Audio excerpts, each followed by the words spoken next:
Hey, heads up. We talk about serious, sometimes uncomfortable shit on this podcast. But don't worry, hopefully you're gonna laugh your ass off. Coping Chaos.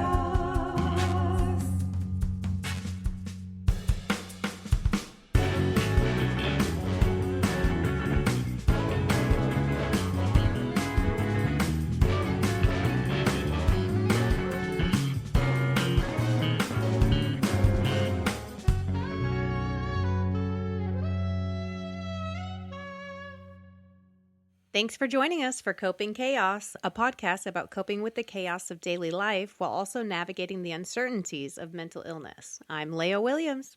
And I'm KJ Cervi. We're not medical professionals in any way, but we like to say we're not experts, but experts in our own mental health. We want to have a conversation with anyone who's been affected by mental illness in any way. Hello, everyone. We are at episode 7. Woo-woo! Woo! We made it this far. So exciting. Well, what's new with you, Leia?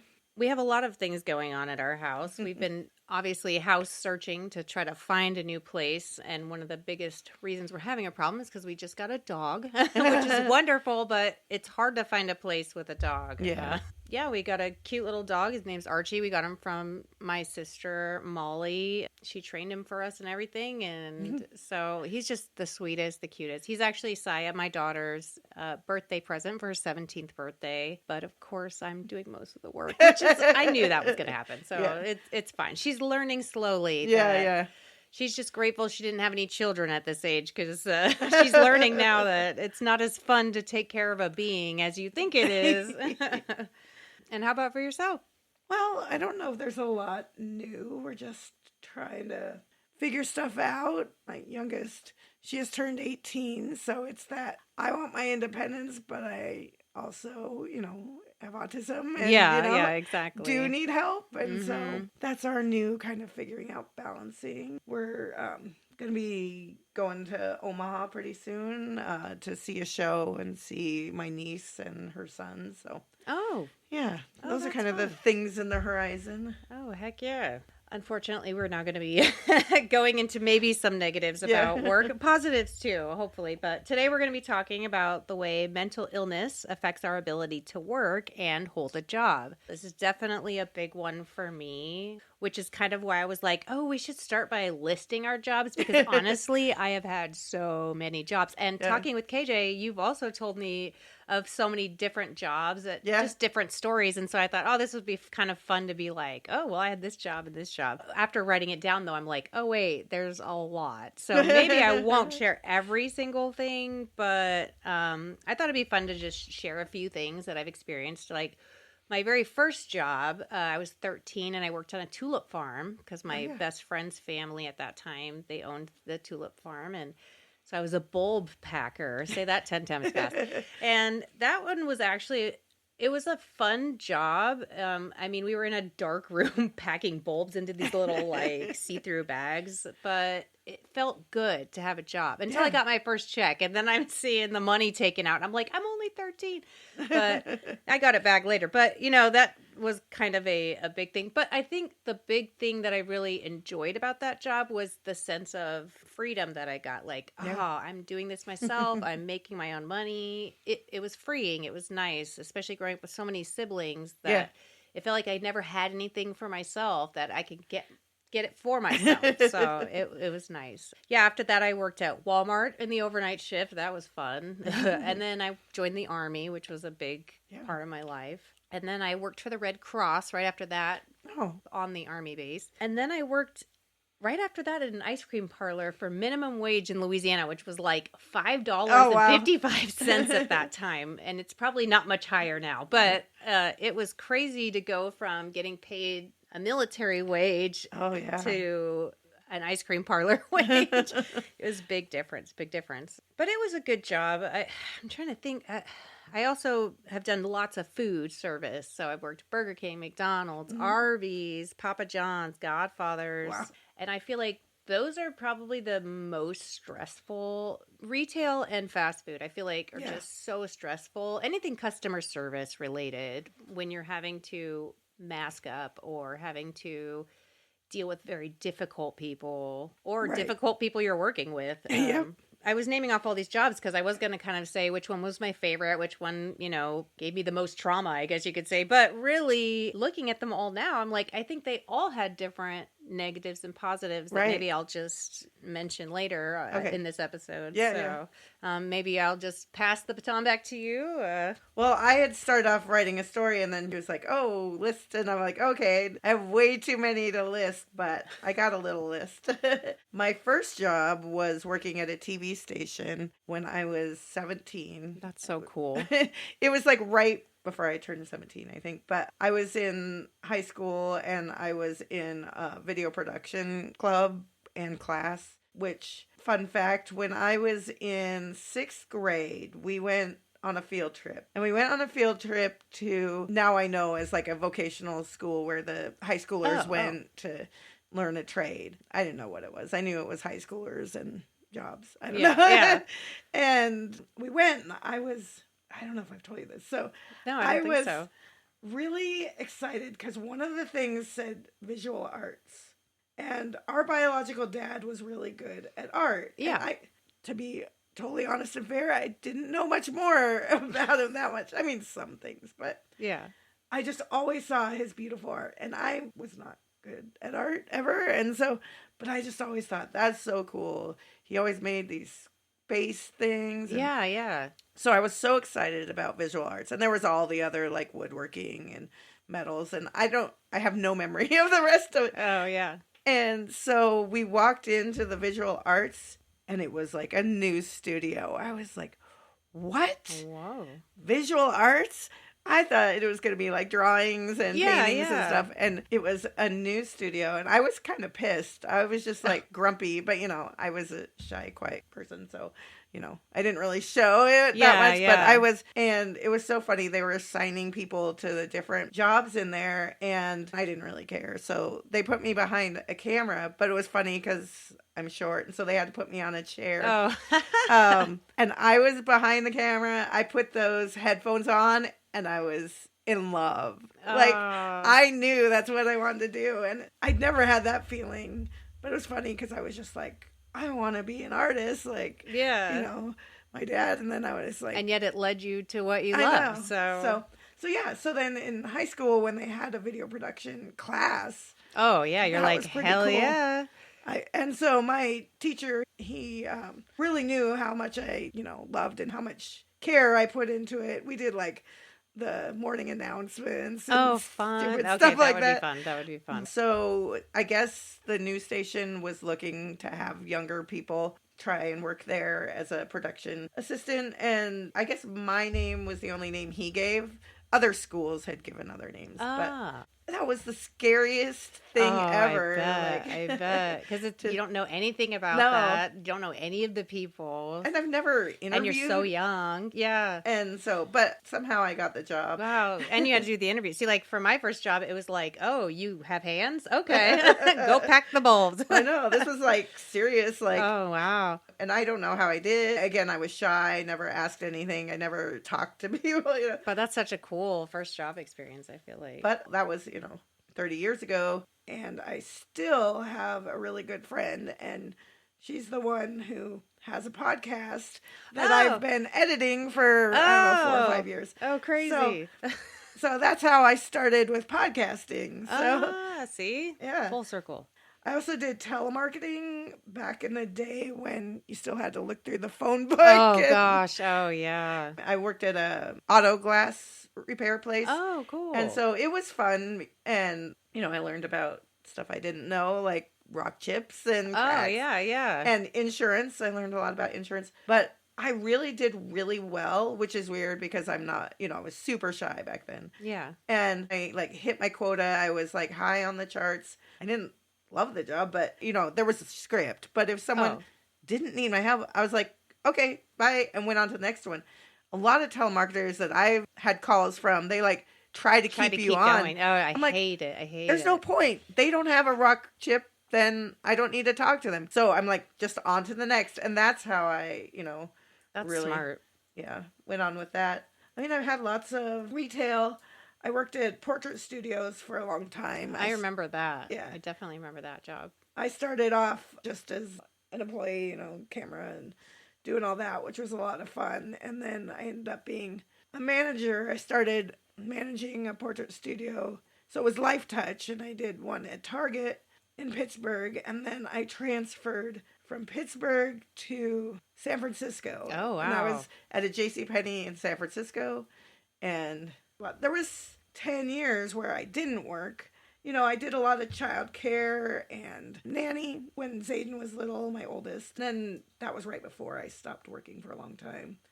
And when Zayden was younger, I worked at a law firm. I was telling Leia, collections. And I hated that because I had stuff in collections and, embarrassed about that and didn't want to bother people. But yeah, it's really hard to put people's negative things in their face like that. And be like, give me the money now. and like, or you're going to be served this. Yeah. And because all I can think is, I'm sure they have reasons, like I did, as to why. Yeah.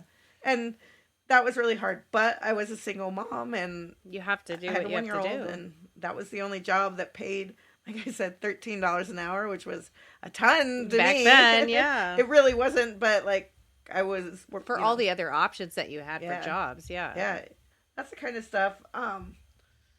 Well, and then after the 10 years of not working, it was because of my physical and mental health. And honestly, I didn't really feel better and ready to work. I just thought, I'm going to feel shitty if I'm here at home. Yeah, no matter what I'm doing. I'm going to feel shitty. I'm making money while I'm feeling shitty. Because I feel like, a drain on my family. Yes, no, I completely understand that. And so I just forced myself to go look for work. And I had a job at a medical clinic. It was kind of weird. And it was a really slow, easy job, but it was like split shifts. But it was just getting me back into the force. Just have something on my resume. Of things. Yeah. And then I'd always wanted to work with kids. I had worked with kids in the past, but I wanted to work with special needs kids and special ed. And my foster parents, my mom's sister, was a special ed teacher, and I used to go into her classroom and volunteer and stuff. Cool. So I had applied for a few different paraprofessional jobs for special education. And there was one day I had 2 interviews, one in an elementary school and one in a middle school. And I totally wanted to work in elementary. My kids were in middle school. Or almost, one was almost. And I'm like, middle school? No thanks. I don't know. But I had both those interviews in one day, and then I got the job at the middle school. And, of course. And now, that's the only thing I want, is to work with middle schoolers. I love them so much. That's nice. I'm currently a special education secretary. I work in 2 middle schools, but I've always been a paraprofessional before now. I loved connecting and working with the kids and building relationships. I think that was more important than even just getting their work done or understanding and it feels like you're actually helping, making a difference. I loved that, and I did that for a while. Then I'd moved, and so then I got a job that I actually loved also. It was admissions coordinator at a chemical dependency and mental health treatment center. So I worked there for a couple years, and then I wanted to get back into special education. So I started working at another school that one of my really good friends, she's the middle school counselor there, which that's an amazing person to be a middle school counselor. Yes, I agree. That would be an interesting, difficult job. Yeah. Started like August. I think this was 2023. And then by October, my mental health and my physical health were just plummeting. And I talked about this in an earlier episode about I was working the 4 jobs. Yeah. And, kind of back when I said I started working again, I kind of had always said, I'm just going to work until something happens. Until I can't. And then people might believe me. And so that's kind of what happened. I love working with kids. And I'd mentioned before that I'm an empath. So I did take on a lot of that. On top of everything else you're feeling, that's just overwhelming.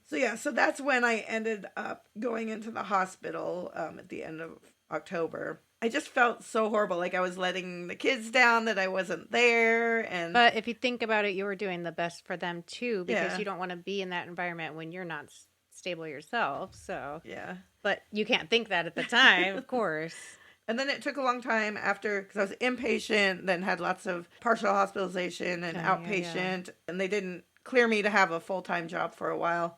You know, I was really sad that I knew that I couldn't do special education paraprofessional, and I was looking for office jobs and, you know, because I had experience in that. It was just really hard. And then I saw this job that was special education secretary, and I was like, I wonder. Sign me up, please. I know. I wonder if this will work. So I applied, but I didn't hear back for almost 2 months. And wow. That's a long time. I know. And I had totally forgotten about it, except for I was applying for another secretary job for that district. Like, they have their own website where you fill it out, and it like showed my prior application, and I'm like, oh, that was a while ago. I'm like, oh, that sucks, I didn't get that. And then literally like 2 days later, They called you. And then I had just been so defeated by the job search.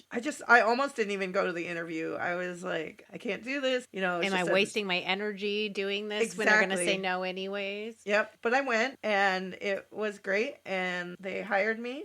Hey. And I just hit, like, last week, I just hit my 1 year. Hey, nice. So, and I love it. I still feel bad a little bit that I'm not in the classroom. But you're doing what you can do with what you love. And I'm still supporting while the kids. Also taking care of your mental health, which is so important. Yeah. So it is. It's nice to find that balance. I know. Like that. I didn't even think that was a thing. Yeah. So, yeah, that's kind of my story that's kind of got me here where I am.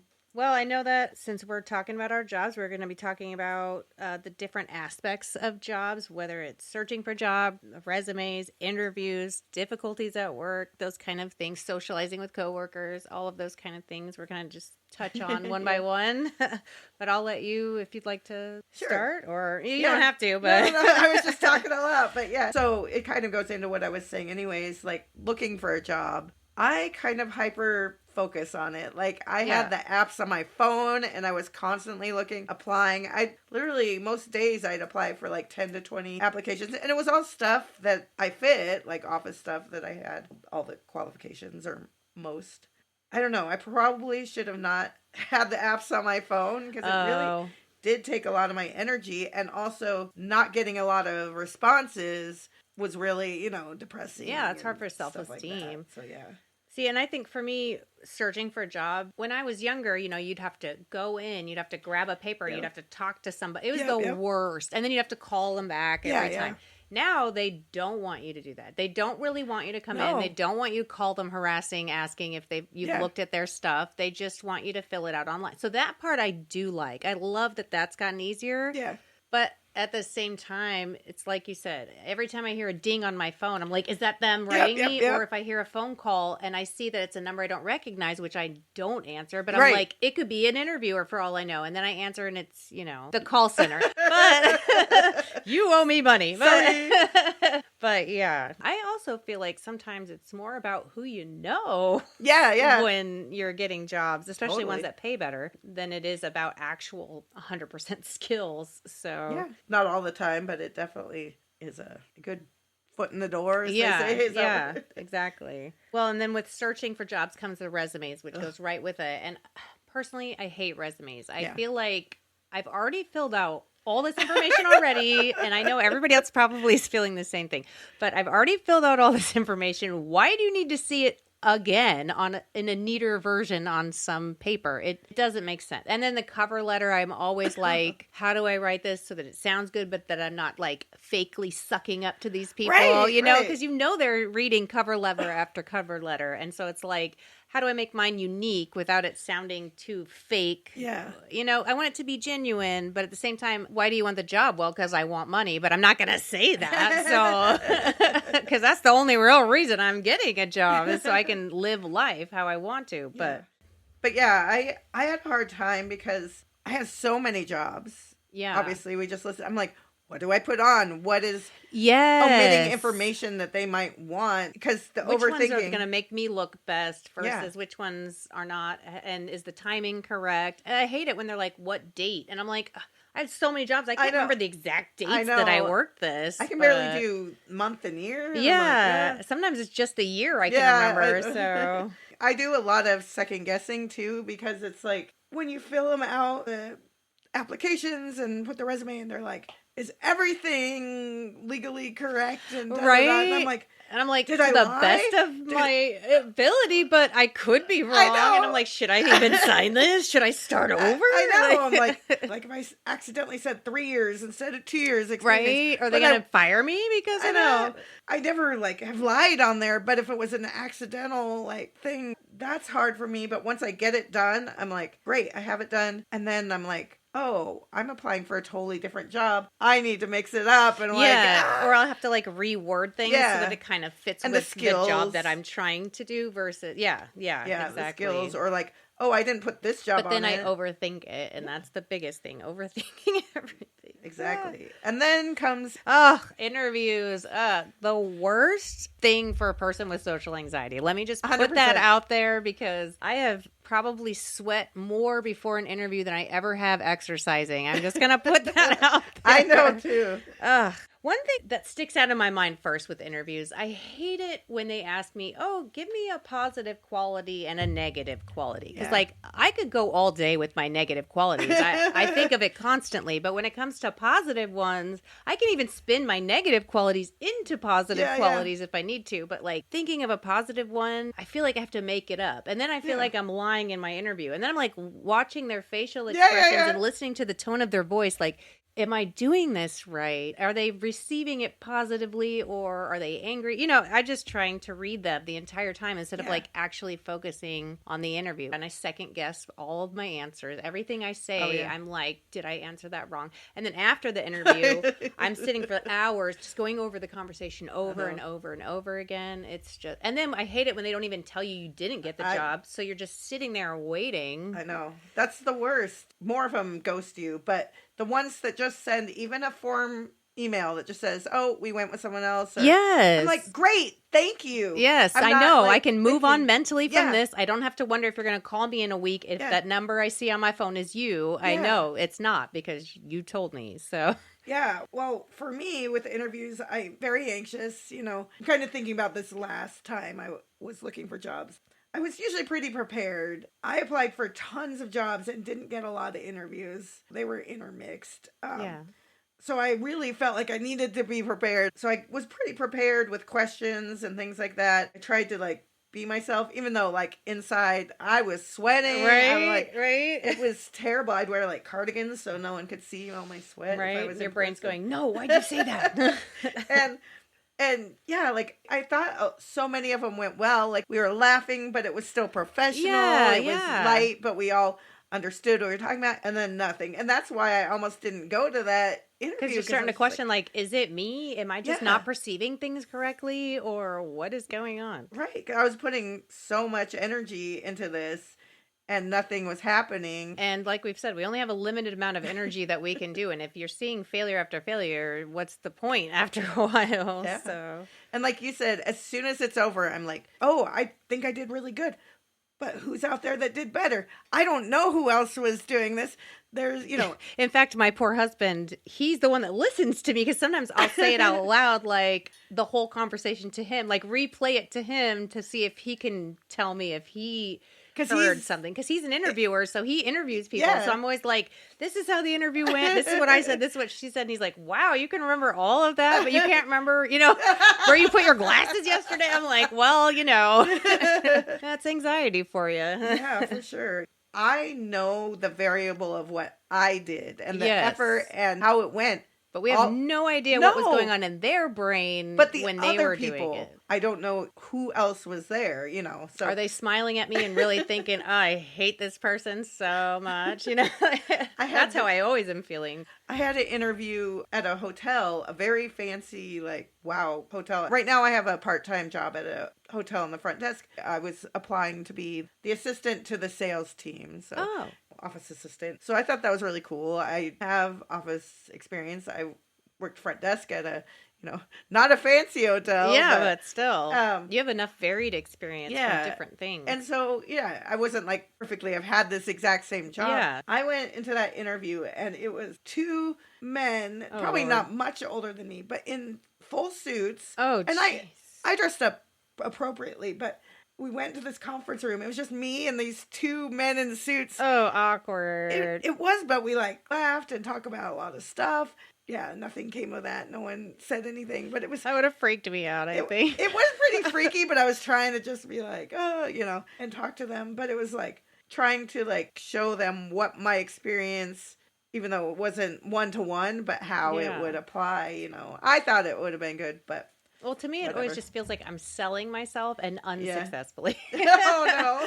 So, because it just feels like I need to keep going, do more. And then I overtalk sometimes, too, because of it.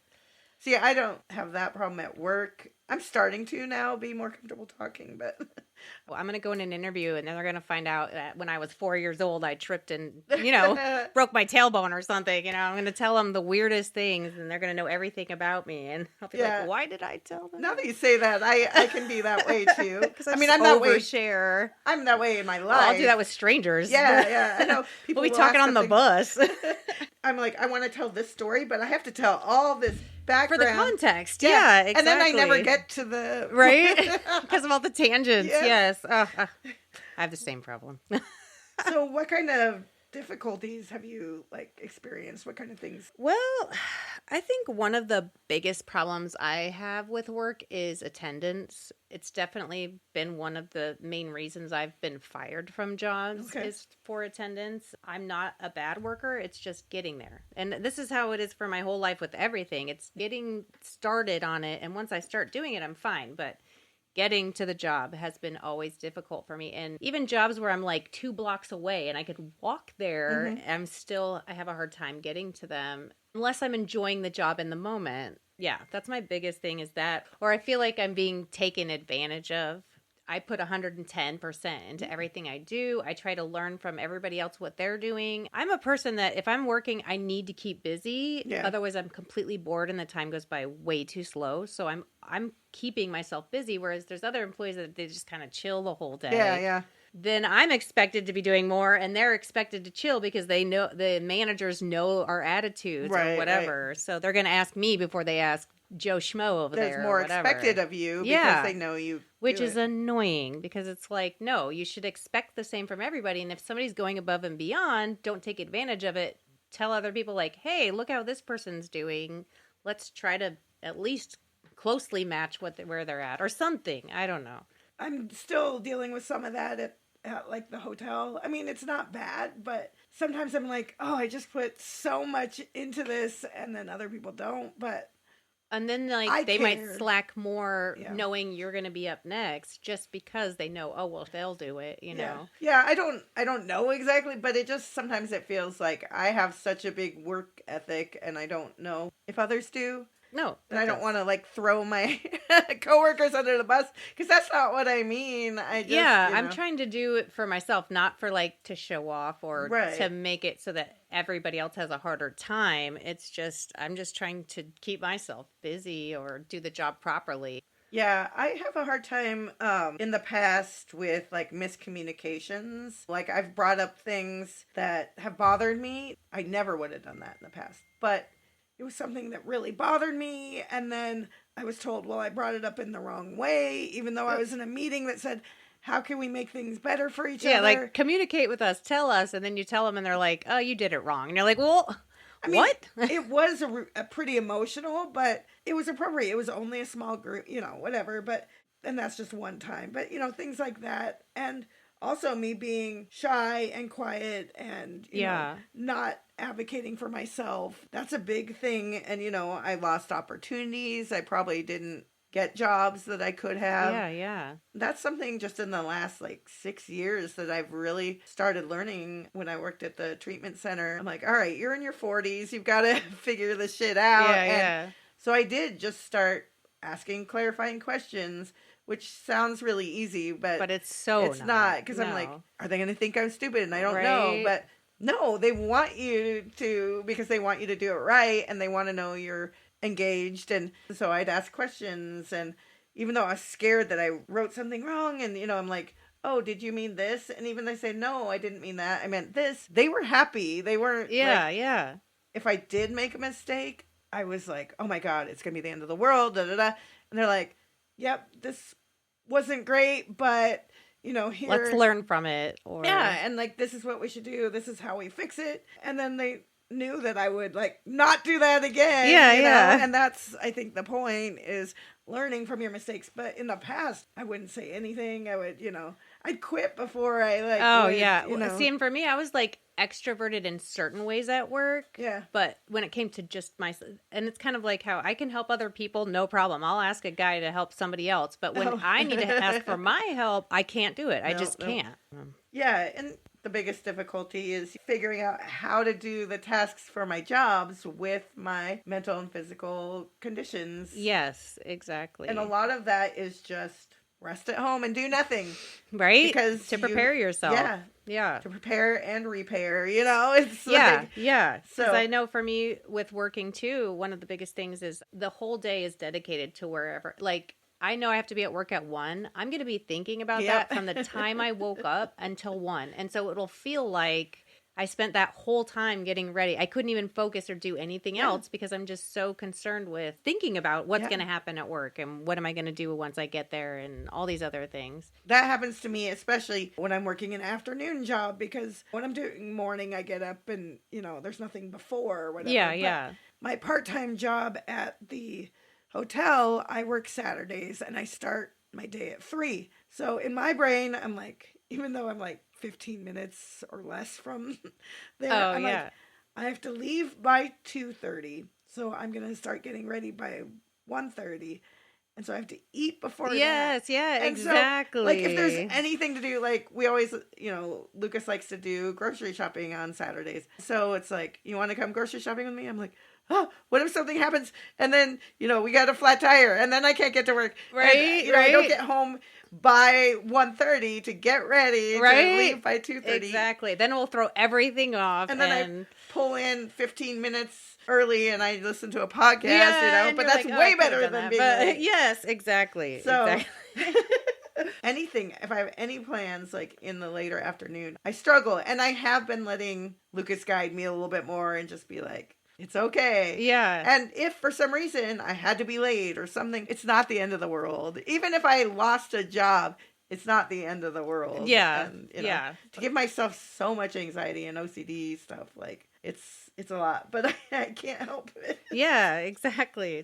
I was going to go into the socializing with coworkers because coworkers are a huge part of jobs. Like, I think that people don't talk about that enough, that you're literally spending 8 to 10 hours a day with people you don't pick. They're just there. It's like a random game where you're just rolling the dice and there you go. That's who you have. Sometimes you'll get a crew, that's amazing. Like when I worked at Godfather's Pizza, we all were such good friends. We joke around. It was awkward for me to hang out after work, though, because I've always had a problem with that. But I still did, which is a big thing for me because I don't usually hang out with people after work. That was nice. But then I've worked in other environments where, like, talking to anyone, it's like they're condescending or I have to be the manager. And I hate, it's like I do so well that I move up to manager very quickly in a lot of jobs. But I don't want to manage people. I would rather do it myself than make somebody that doesn't want to do it kind of thing. Even though I don't want to do it myself and I do want somebody else to do it, I just don't want to spend that energy. It's hard for me. Yeah. Being a manager was nice because I was in control of what happened in this environment, but like individual relationships and the pay was nice, but you get confused. Like, is this person my friend or should I treat them like a friend? And are they being friendly with me because I'm a manager and they want to take advantage of that? Or they really want to be my friend? So there's so many aspects to that as well where I was like, ugh, I wish I didn't have to deal with people at work. Well, I need a cubicle. Well, I struggled like making friends at work, but also other people being friends at work, but ostracizing others. Oh, yeah. And so it was like, oh, we're kind of this we're our clique over here. And, and then that just throws the whole thing off. But then I had a job that right as I was leaving, they were like, you can't be friends with your coworkers outside. I had a job like that as well. And I'm like, that's impossible. And you had to like sign this thing. It's not fair because you're with these people for so long. It's inevitable for you to form some kind of an attachment with these people. I mean, I get what they're trying to do because They don't, want all these relationships and stuff to But you can't drama. separate work and life unless there's an actual big amount of time you can do that. But majority of the day you're at work. They can't expect that from you. That's crazy sauce. Yeah. So it was like total opposite. Like, I get it. There was cliques and stuff that didn't work, and not necessarily at that job, but I feel like, how can that happen? I understand when they're like, they don't want romantic relationships or whatever, but because it does create drama, and it can do things like if one's a manager and one's not. And I get that. Like, when I'm a manager, usually that is the thing they'll say is no fraternizing with people below you, but that totally makes sense. Yeah.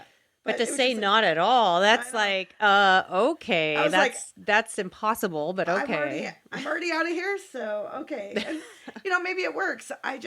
I'm a friendly person. I'm not super outgoing, but I am once I get to know people. Why would I want to sit at a job around people and just not be friendly? Yeah. Well, and I was telling you, most of my friends on Facebook are people I've either worked with, went to school with, or my family. Like, that's it. So if that had been the case, I would have had even less friends than what I have. So the other big thing, with coworkers, and I'm learning as I'm older and, going through all these therapies and stuff, is those boundaries. Like, I want to be helpful and I always want to be there for people, but doing that in your personal time, and then what is expected then at work and things like that. I love to help people, and I because sometimes they'll be like, I'm moving. Is there anybody that could help me? And some people will be like, yeah, sure. But then they're like, well, could you come back tomorrow and do this too and do this too? And then it's like, wait a minute. I said yes once. Yeah, that's not for me. That reminds me of a boss I had who asked me to babysit her daughter once. Then I was just stuck babysitting this girl.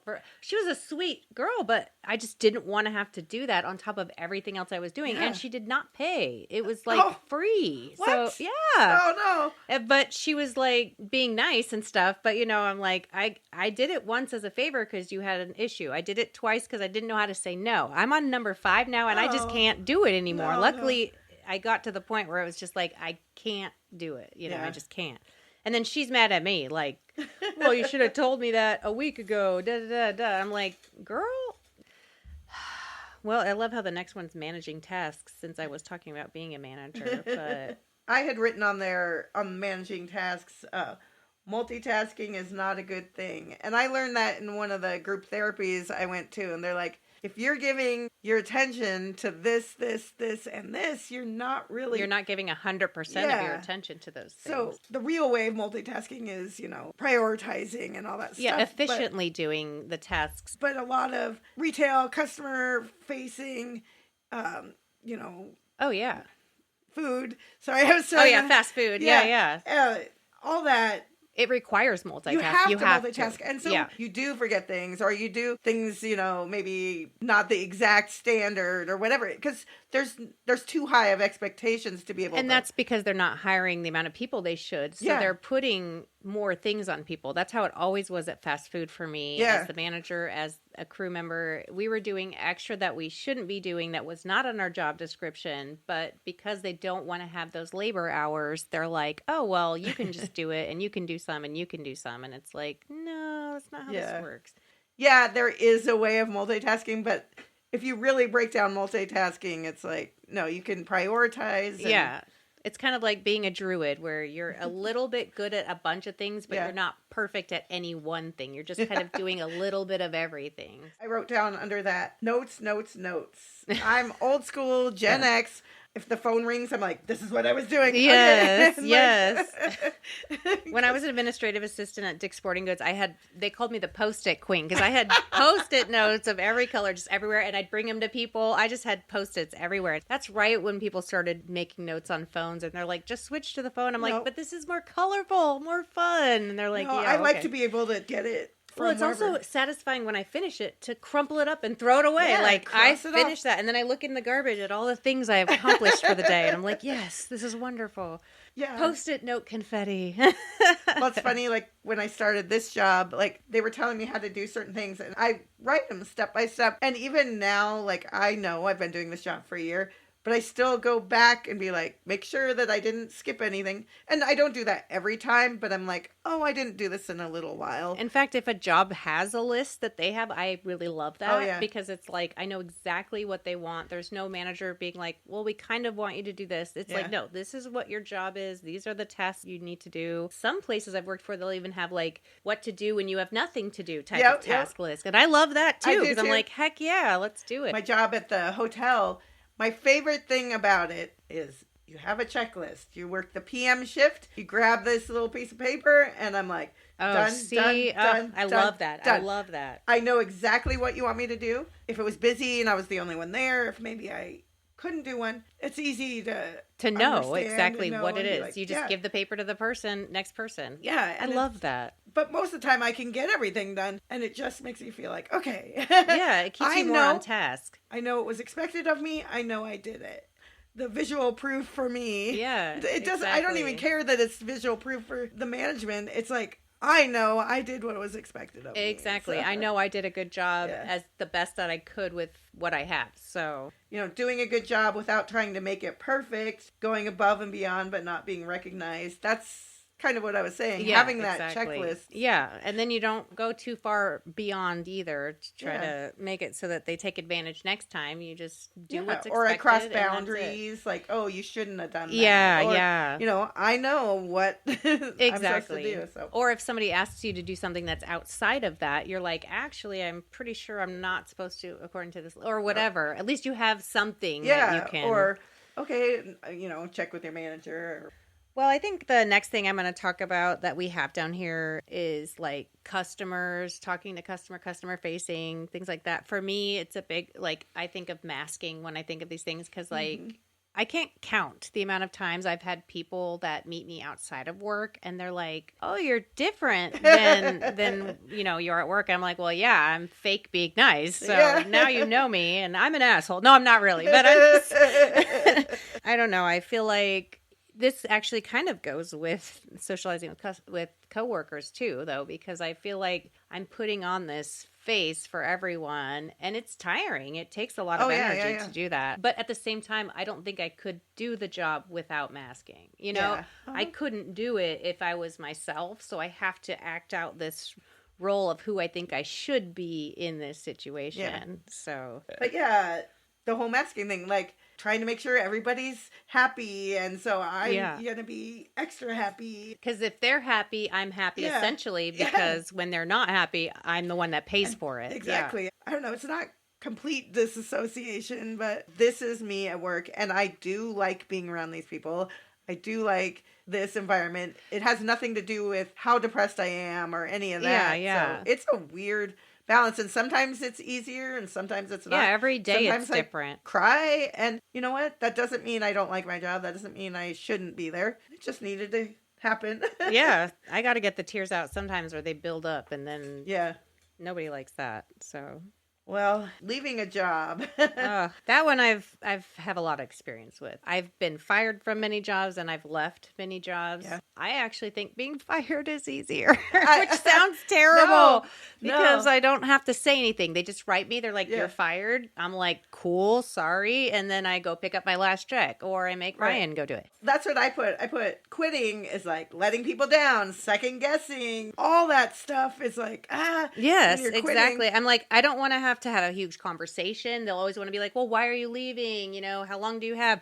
Or they'll be like, oh, couldn't you just stay an extra week for training to train the next person? There's always something. Whereas if they're like, you're fired, that's it. You leave, you walk out, you're done, you move on to the next thing. And 90% of the time when I get fired, I already knew it was coming. Yeah. I already was pretty much mentally gone from that job. I've only been let go a few times. It's all at will employment states, so they don't even really have to say anything. It's just like, And I swear some of them like to tell you why they're firing I know. you, just to let you know. Well, like that law firm I worked at, I don't even know what they said, because they said I don't have to say anything, which is fine. But I wonder, one of the things that you could get let go for was if they heard from a collection agency. Oh. And so I knew that was probably a matter of time. Yeah, right. And so then you're wondering, like, was that what it was, or was it something also, I did? I was a single mom, and she was in daycare, and things happen that, and when you're a single parent, it's like that's even harder. It's impossible almost. And then also my IBS stuff was just like through the roof. So it was like all this stuff, but I got to work. I did everything I could, but it also was like a little bit of a relief. Although I was planning a wedding when I got fired. Oh no, that was it's just like, especially when you don't know. I'm like, what did I do? Exactly. And then I'm hyper focusing on like all the things I might have done wrong. And then I go to the next job wondering if I'm going to do it again. You just got to focus on the next thing. We can't change it. It's not like you can beg for Exactly. I think it's funny because I've heard from other people how they're so embarrassed to get fired. And I'm like, I am, but I'm not. Like, I would rather, if I had to pick one, I would rather be fired than to quit because it's just too hard. It's hard. I hate those conversations. Yeah. Well, I want to share a little bit about our upcoming episodes. All right. We like to focus on our daily lives and how that happens with our mental illnesses. Yep. Messy Minds is what we're going to have next week. Yeah, that one's probably going to have a disclaimer. Yeah, just everything we're thinking in the background, like how we talk to ourselves, how we feel. Just the kind of words that are going on even when normal things are happening. Yeah, and then it looks like struggles with socializing. Which pertains to everything, but there is a lot more we can just focus on too with that. Right, we just cracked the surface today. So yes, exactly. And that was just one little sliver, at work. Yeah, it looks like another one we're going to have after that is discussing our energy, which we talk about our energy bar a lot in this. I know that's one of the ding, ding, ding, bingo words, I'm sure, is energy. I think that's on the list. Well, it is now. But jinx. Dang it. But that's going to be a great one because there's really so much to say about that. So I'm actually excited about that one. That's a good one. I always think of it like an energy bar or a video game or something. And you said a pizza too. Yeah, or a pie graph or something. Yeah. But I like the energy bar. I'm not a big gamer. See, I'm a huge gamer, so that's like a lot of the things I think of. Because it's so easy to disassociate when you game. I'm going to tell you that right now. So, well, I think it's that time.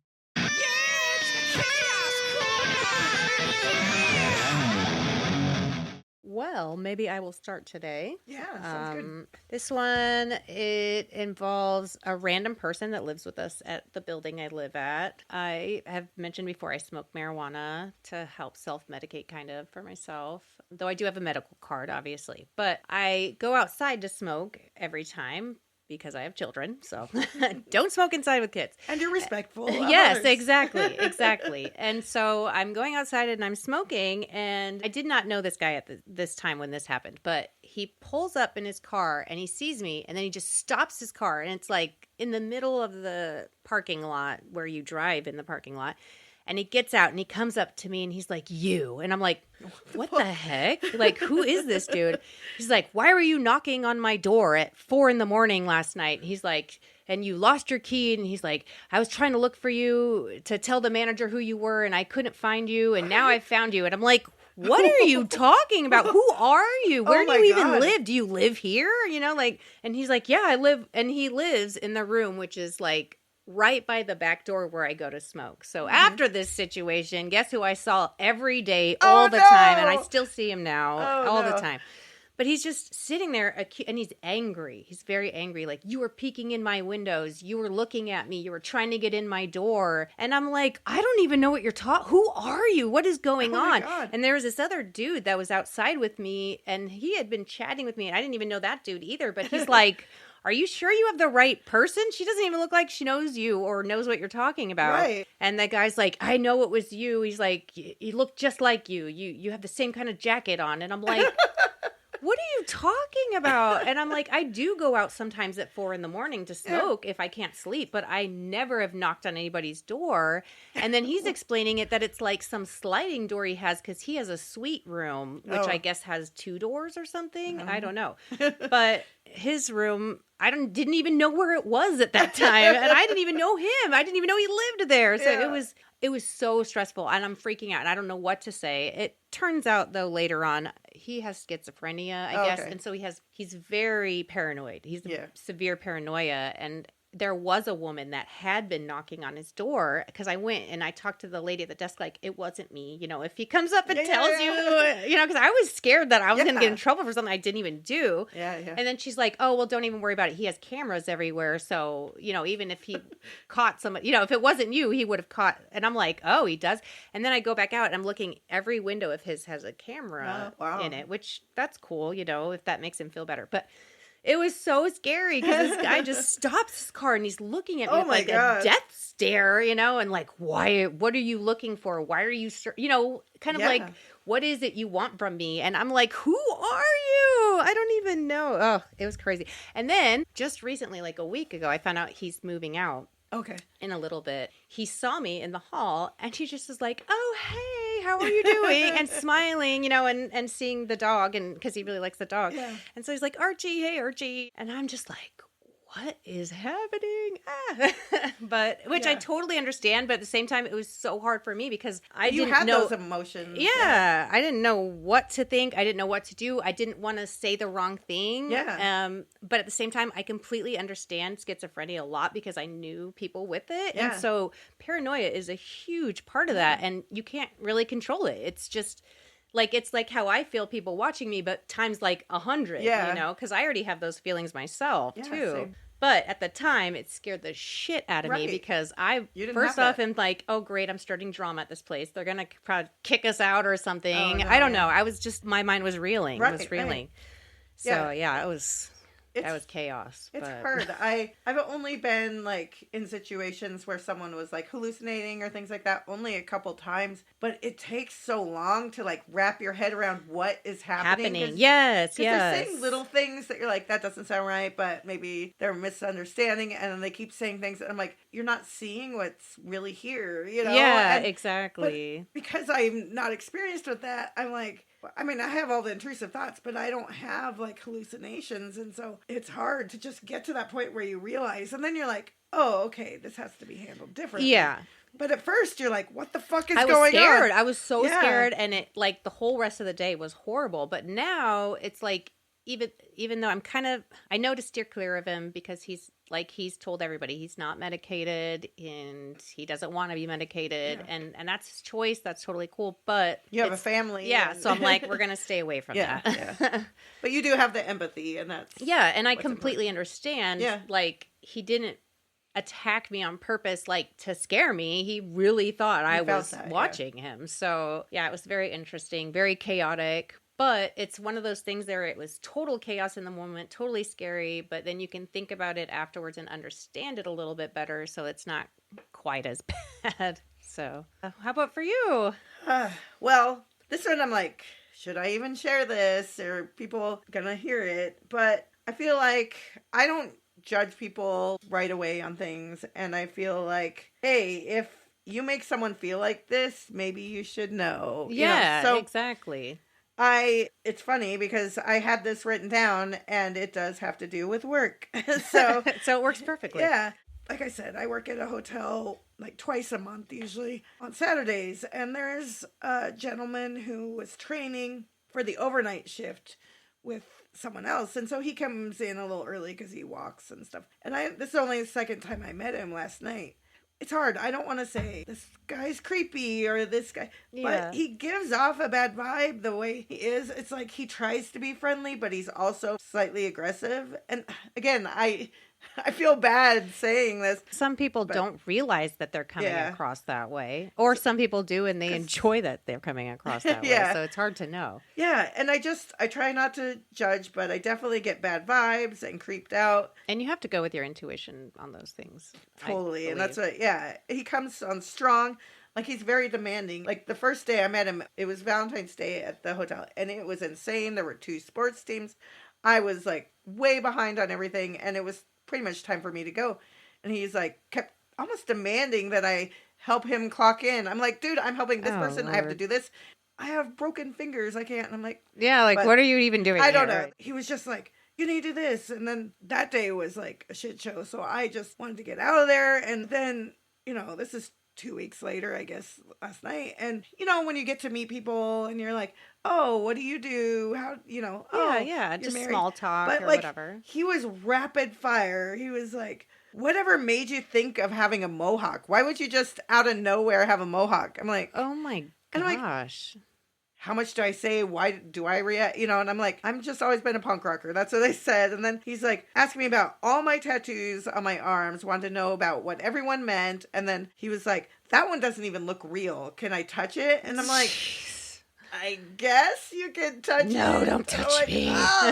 And the tattoo that he was talking about was something I had. My husband has a matching one, blah, blah, blah. And he's like, oh, how long have you been married? I'm like, well, and it's so hard because I'm trying to be nice. And I'm like, 19 years at the end of March. And he's like, oh, is it going to last? Like, what the? And it wasn't like he was hitting on me either. No, it was just weird and intrusive. And I'm like, yeah. He's like, you guys get along really well? I'm like, yes. And I'm just starting to be like, are you filling out a form back there or something?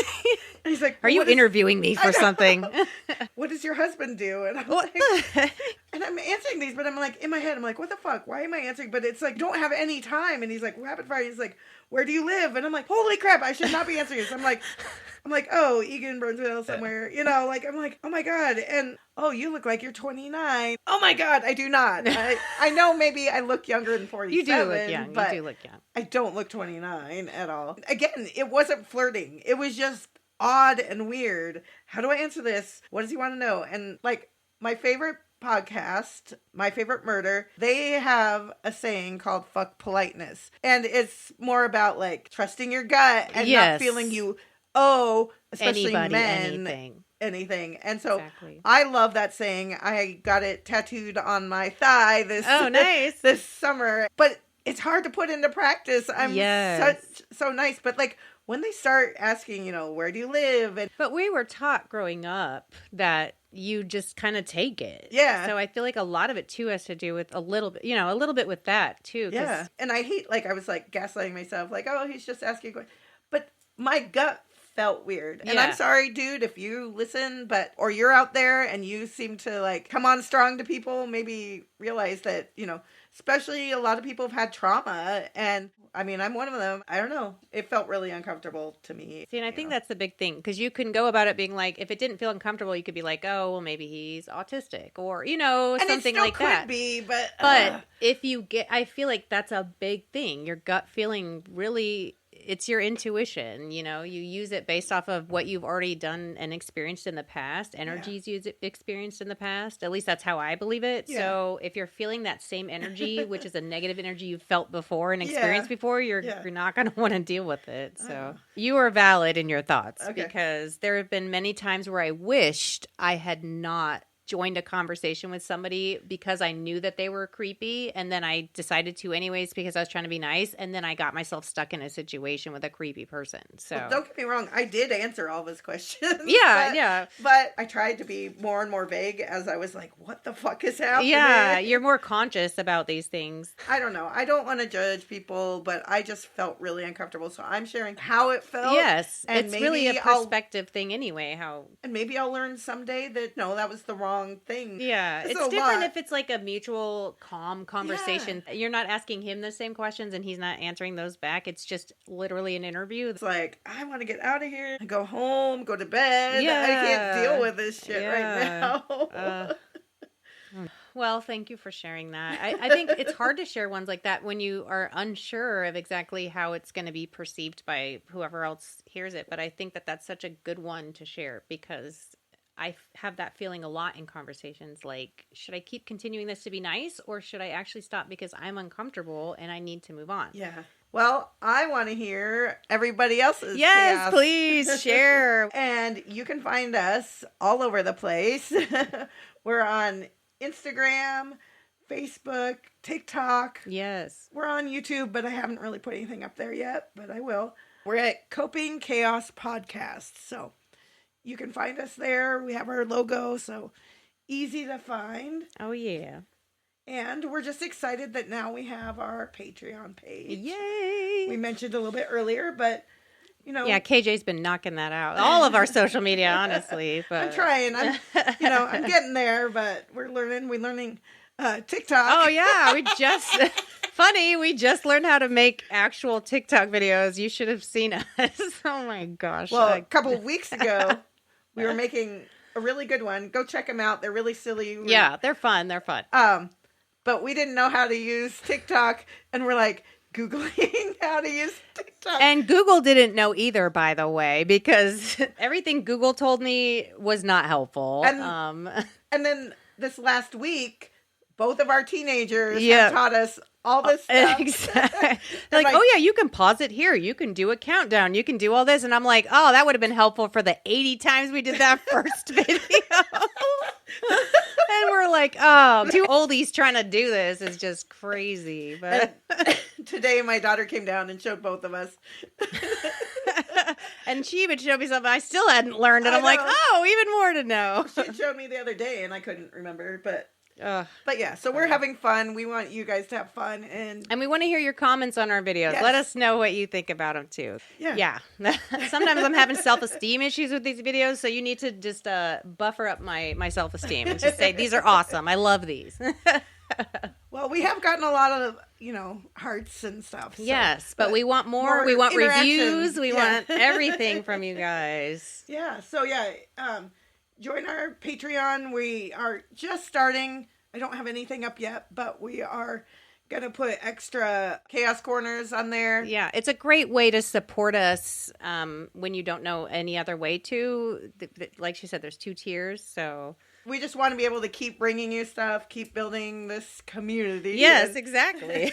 And, we just want to keep this going and using the tools that we can. So. Yeah, and we want to hear everybody's input. I'm really looking forward to hearing things from other people so much. I think it's going to be great. We're planning on, once in a while having someone else on with us. And, yeah, exactly. And that helps us build this community. You listeners are our community, but it's good to hear other perspectives and exactly, or just different people's stories and struggles that they've had through life to get them to where they are now. So no, I'm excited. There's all kinds of things. We're just figuring it out as we go. So if you want to contact us, of course, like I said, any of the social medias, but we have an email, and that is copingchaospodcast@gmail.com.